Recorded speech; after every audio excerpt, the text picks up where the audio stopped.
আসসালামু আলাইকুম। Transformation of sentence affirmative two negative এর দ্বিতীয় পর্বে সবাইকে স্বাগতম। গত পর্বে আমরা 5টি রুলস আলোচনা করেছিলাম। আজকে 6 নাম্বার থেকে শুরু করছি।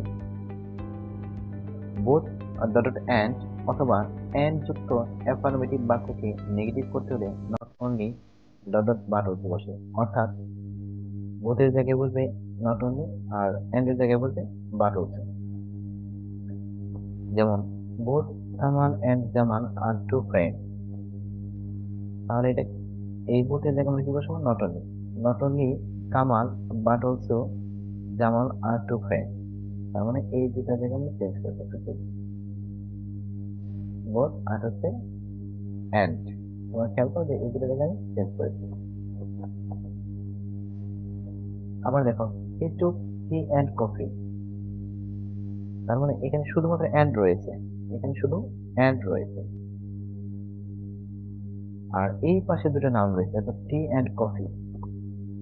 তাহলে আমরা কি লিখবো? He took not only tea but also coffee, মানে শুধু সে চাই নেয়নি বা খায়নি, কফিও খেয়েছে।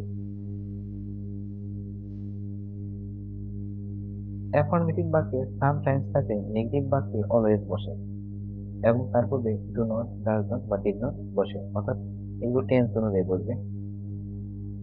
My friends sometimes visit me, আমার বন্ধুরা আমাকে মাঝে মাঝে দেখতে আসে।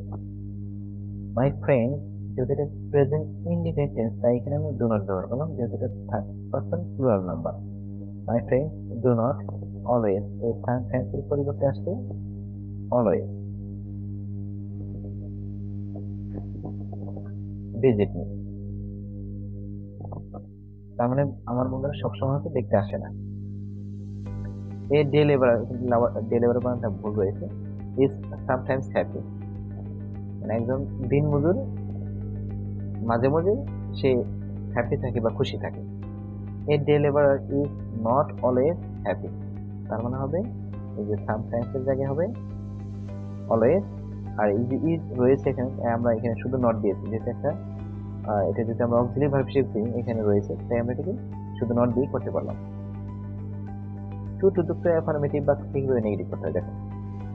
প্রদত্ত বাক্যের সাবজেক্ট ভার্ব এবং প্লাস সো বসবে, অর্থাৎ এই টু এর পরিবর্তে কি বলবে? সো বসবে, প্লাস অ্যাডজেক্টিভ বা অ্যাডভার্ব, এবং টু এর পরের শব্দটি বলবে, অর্থাৎ টু এর পরে যে শব্দ সেটা বলবে। তারপর বলবে দ্যাট, প্লাস প্রথম সাবজেক্টটি আবার বলবে। এই ক্ষেত্রে খেয়াল রাখতে হবে, প্রথম সাবজেক্ট যদি নাউন হয় তাহলে এখানে হবে প্রোনাউন, এবং টেন্স অনুযায়ী ক্যান নট অথবা কোটেড। যদি পাস্ট টেন্স হয় তাহলে আমরা দেবো কোড নট, আর যদি প্রেজেন্ট টেন্স হয় তাহলে দেবো ক্যান নট। প্লাস টু এর পরের বাকি অংশ, অর্থাৎ টু থেকে পরে যে বাকি অংশ সেটা বসাবো আমরা। যেমন he is too weak to walk, খেয়াল রাখুন he is too weak to walk, তার মানে এই টু এর জায়গায় হবে so, he is so weak, that বসালাম আমরা, টু এর পরিবর্তে আমরা দ্যাট বসালাম। এবং দেখো এইটা যেহেতু প্রেজেন্ট টেন্স, তাহলে আমরা কি দেবো? Can not, he can not walk,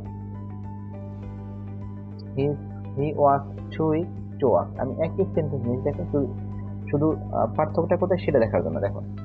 তাহলে he was so weak that, আর যেহেতু এটা পাস্ট টেন্স তাহলে আমরা could not walk. As dot as যুক্ত অ্যাফার্মেটিভ বাক্যকে নেগেটিভ করতে প্রথমে অ্যাজ এর জায়গায় নট লেস এবং দ্বিতীয় অ্যাজ এর জায়গায় দেন বসে। যেমন she is as wise as you, মানে সে হচ্ছে তোমার মতোই জ্ঞানী। দেখো she is as wise as you, সে তোমার মতোই জ্ঞানী। নেগেটিভ করলে কি হবে? শি ইজ নট লেস, এই দেখো এজ এর জায়গায় আমি নট লেস দিয়ে দিয়েছি, not less wise than you. She is as tall as you, সে তোমার মতোই লম্বা। He is not less tall than you, এই যে এজ এর জায়গায় নট লেস আর এজ এর জায়গায় দেন দিয়ে দিয়েছে, তার মানে সে তোমার থেকে কম লম্বা না, মানে সমান। মেনি যুক্ত অ্যাফার্মেটিভ বাক্যকে নেগেটিভ করতে মেনির পরিবর্তে নট এ ফিউ বসে। There are many students in the class, দেখো এখানে মেনি রয়েছে, এই মেনির পরিবর্তে আমরা কি দেবো? Not a few, there are not a few student. আশা করি তোমরা এটা বুঝতে পেরেছো। আমি এই পর্বটা এখানে শেষ করছি, এর তৃতীয় পর্ব দেখার আমন্ত্রণ জানিয়ে বিদায় নিচ্ছি। আল্লাহ হাফিজ।